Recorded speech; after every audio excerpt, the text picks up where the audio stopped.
कैसे भारत का education system कर रहा है बच्चों की जिंदगी बर्बाद। क्यों अच्छी शिक्षा के बाद भी युवाओं को नहीं मिल पाती मनचाही नौकरी। कैसे भारत का एजुकेशन सिस्टम युवाओं को गुलाम और गरीब बनाने के लिए तैयार है। भारत के एजुकेशन सिस्टम में क्या क्या कमी देखने को मिलती है। एग्जाम बच्चों की कैपेबिलिटी चेक करने के लिए लिए जाते हैं या बच्चों के अंदर डर का माहौल पैदा करने के लिए। आप में से अधिकतर लोग इंडिया के एजुकेशन सिस्टम से भली भांति परिचित होंगे, लेकिन क्या वाकई में भारत का एजुकेशन सिस्टम कारगर है, और अगर नहीं तो आखिर क्यों माता पिता अपने बच्चों को स्कूल में भेज रहे हैं। प्राचीन काल के गुरुकुल और आज के स्कूलों में आखिर क्या अंतर है। इंडिया के एजुकेशन सिस्टम में क्या क्या बदलाव लाने की जरूरत है, जानेंगे इन सब के बारे में आज की वीडियो में विस्तार से। बस आप बने रहिए वीडियो के एंड तक। इंडिया के एजुकेशन सिस्टम में दो चीजों की सबसे ज्यादा कमी है, एक एजुकेशन और दूसरा सिस्टम। हमारे देश का एजुकेशन सिस्टम कोई नया नहीं है, बल्कि इसकी नींव अंग्रेजों ने रखी और सैकड़ों सालों से वही पुराना एजुकेशन सिस्टम भारत अपना रहा है। अंग्रेजों ने भारत का एजुकेशन सिस्टम इस तरह से तैयार किया था कि देश के युवा उनको वफादार और बेहतर नौकर बन सके,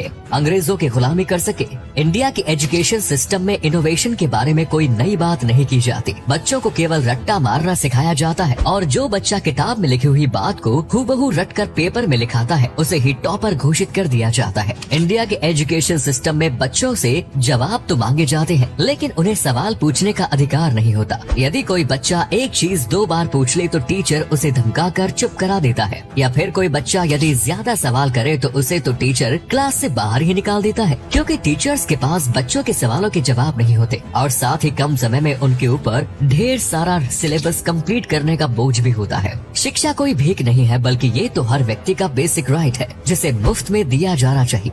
लेकिन आज शिक्षा एक व्यापार बन गया है और छोटा मोटा नहीं बल्कि अरबों रुपयों का धंधा विद्या के नाम पर हो रहा है। एक मिडिल क्लास व्यक्ति के लिए प्राइवेट स्कूल में बच्चों को पढ़ाना किसी चुनौती से कम नहीं है। फीस के अलावा तमाम तरह के खर्चे स्कूल वाले के हैं। वहीं प्राचीन काल में जो गुरुकुल होते हैं वहाँ शिक्षा का व्यापार नहीं किया जाता। गुरु छात्रों के बीच एक अलग ही संबंध होता था। गुरु अपने विद्यार्थियों से कोई फीस नहीं लेते थे।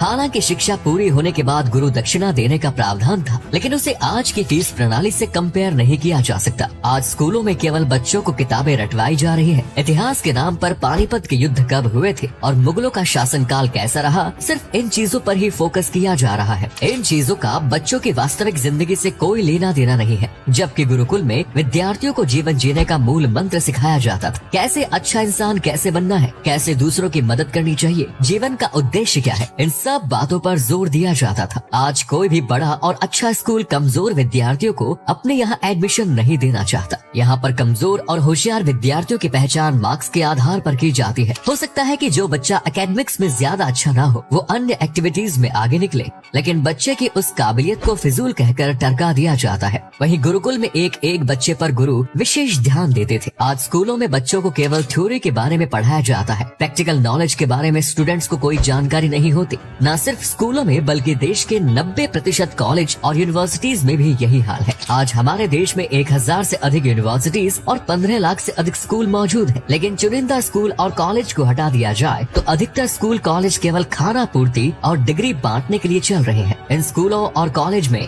स्टूडेंट्स को कुछ भी नया सीखने को नहीं मिलता। स्कूल कॉलेज जाने का मकसद केवल अटेंडेंस पूरी करना रह गया है। स्कूलों में बच्चों को सिखाया जाता है कि अपने दोस्त को पत्र लिखकर जन्मदिन के लिए इनवाइट करें, अपने अंकल को घड़ी के लिए धन्यवाद बोले। आज से कुछ दशक पहले इस तरह के पत्रों का जमाना था, लेकिन आज शहरों में तो क्या गांव में भी कोई इस तरह के पत्र नहीं लिखता। देश बदल रहा है, लेकिन एजुकेशन सिस्टम में कोई बदलाव नहीं किया जा रहा। बच्चों को इसके बजाय सिखाना चाहिए कि मेल कैसे किया जाता है, मॉक जॉब इंटरव्यूज कंडक्ट कराने चाहिए, किसी नौकरी के लिए कैसे अप्लाई किया जाता है। कंप्यूटर के नाम पर केवल पेंट और MS एक्सेल के बेसिक सिखाए जाते हैं, जबकि ये सब चीजें आज बच्चा जानता है। आज के बच्चों को digital marketing, stock marketing, artificial intelligence और कोडिंग जैसी चीजों के बारे में समझाने की जरूरत है, जिनका यूज आज हर जगह किया जा रहा है। अनुशासन के नाम पर केवल बच्चों को चुप रहना सिखाया जाता है। यदि कोई विद्यार्थी अपनी मर्जी का हेयर स्टाइल बना ले तो पूरे स्कूल के सामने उसे बेइज्जत किया जाता है। कभी घर के जूते पहनकर स्कूल चला जाए तो स्कूल से वापस लौटा दिया जाता है।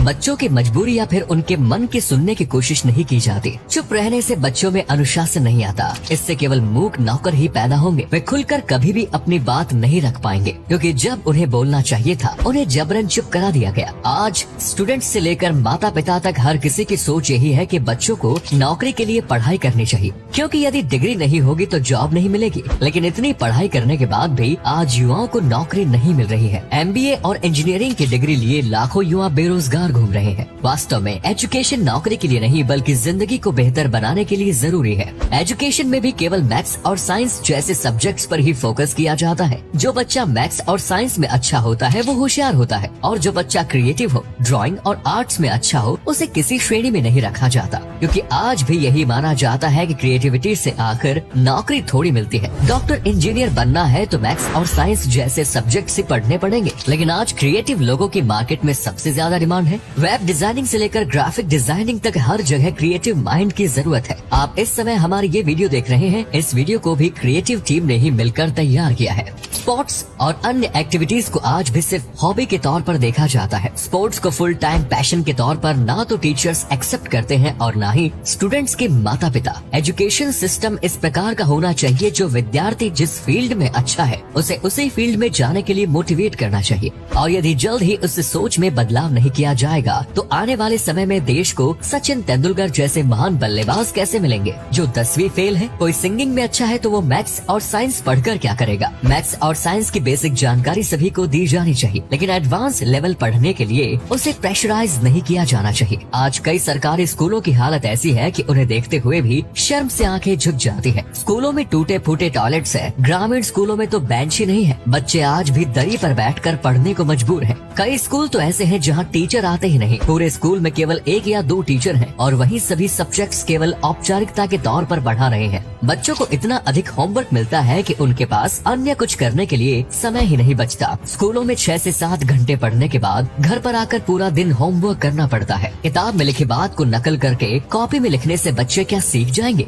ये बात आज तक नहीं समझ आई। साथ ही बच्चों को और अधिक होशियार बनाने के लालच में माता पिता ट्यूशन क्लास भी ज्वाइन करा देंगे। महंगे स्कूलों में पढ़ने के बाद भी यदि ट्यूशन की जरूरत है तो आप समझ ही सकते हैं कि देश का एजुकेशन सिस्टम किस हालत से गुजर रहा है। होमवर्क में बच्चों को एप्लीकेशन बेस्ड सवाल दिए जाने चाहिए जो आज के समय में सभी परीक्षाओं में पूछे जा रहे हैं। लेकिन क्योंकि बच्चों को स्कूल में ही इन चीजों के बारे में पढ़ाया नहीं जाता तो एग्जाम में वे नील बटे सन्नाटा हो जाते हैं। आर्यभट्ट ने शून्य का आविष्कार किया था, ये तो सभी जानते हैं, लेकिन देश को आजाद हुए 75 साल हो चुके हैं और उसके बाद हमारे देश ने कितने आविष्कार किए हैं, इस बारे में बच्चों को बताने की जरूरत है। देश के एजुकेशन सिस्टम में तो सुधार की जरूरत है ही, साथ ही माता पिता को भी समझना चाहिए कि वे अपने बच्चों को अन्य बच्चों के साथ कंपेयर ना करें। रिश्तेदारों के बच्चे कितना अच्छा कर रहे हैं या पड़ोसी का बच्चा कितने मार्क्स ला रहा है, उससे कोई मतलब नहीं रखना चाहिए। अपने बच्चे की काबिलियत पहचान कर उस पर सारा ध्यान केंद्रित करने की जरूरत है। तो दोस्तों, उम्मीद करते हैं कि आपको समझ आ गया होगा कि आखिर किस तरह भारत का एजुकेशन सिस्टम बच्चों की जिंदगी के साथ खिलवाड़ कर रहा है। अगर आप हमारी बात से सहमत हैं तो वीडियो को लाइक और जितना हो सके शेयर करें। आपके हिसाब से देश के एजुकेशन सिस्टम में और क्या क्या बदलाव की जरूरत है कमेंट्स में जरूर बताएं। धन्यवाद।